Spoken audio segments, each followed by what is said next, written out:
So, Joe, we see out 2019 with a stalemate here at Hampton. Both teams cancelled each other out largely. Yeah, it's a good point because it's a clean sheet away from home again. It's not the best display we've had all season, but you're not going to get them. As we spoke about, the physical demands on the players is really tough. You're on a second day recovery really if you're looking in the real football world. So to play a game, have a day's rest, then play again is really tough for both sides.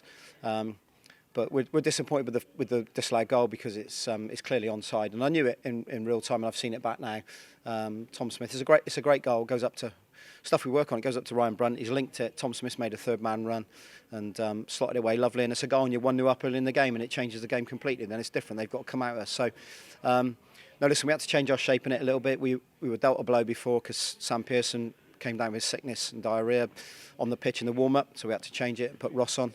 The reason we took Ross off half-time was tactical because we wanted to go with a back three, try and get a bit of width in it. This pitch is really narrow.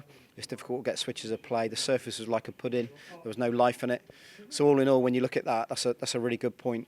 Obviously, at the end there, we could have won it because Joe Raines has hit the bottom side of the post as well. So we've had the two best moments in the game. Ryan's not really had a save to make apart from a free kick, which is customary for him, really. You expect him to make that save. So we come away from home, clean sheet, another point on the board, and we keep our momentum. Did Hampton throw a couple of curveballs pre-match? I saw they made a couple of changes at the back. They did because they had a lopsided, like a back three or a back five, if you like, bit lopsided. Whether they expected Sam to play and shore out that side, I'm not sure.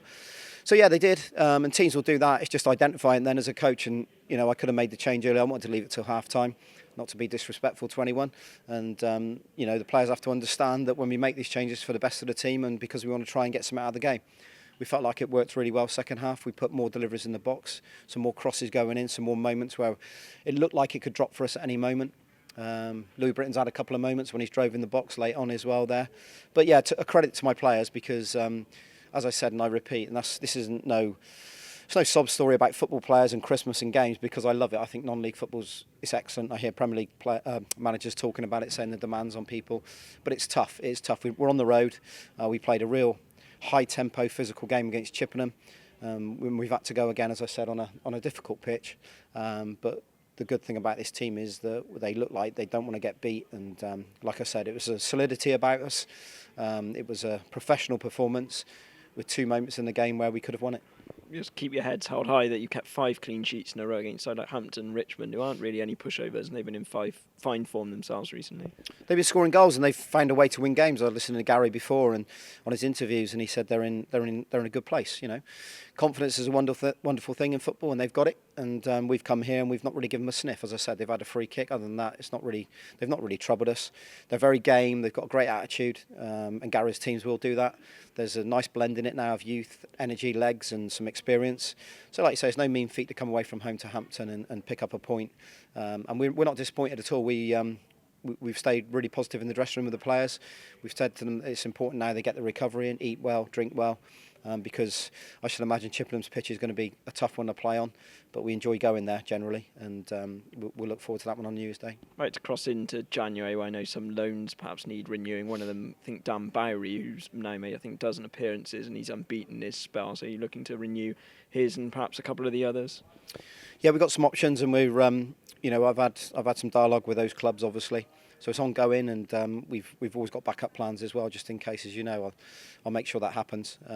But all I say is those players are really enjoying playing for Bath City Football Club, and it's aiding their development. That's the important thing. They're getting good results, and they're a good team playing here.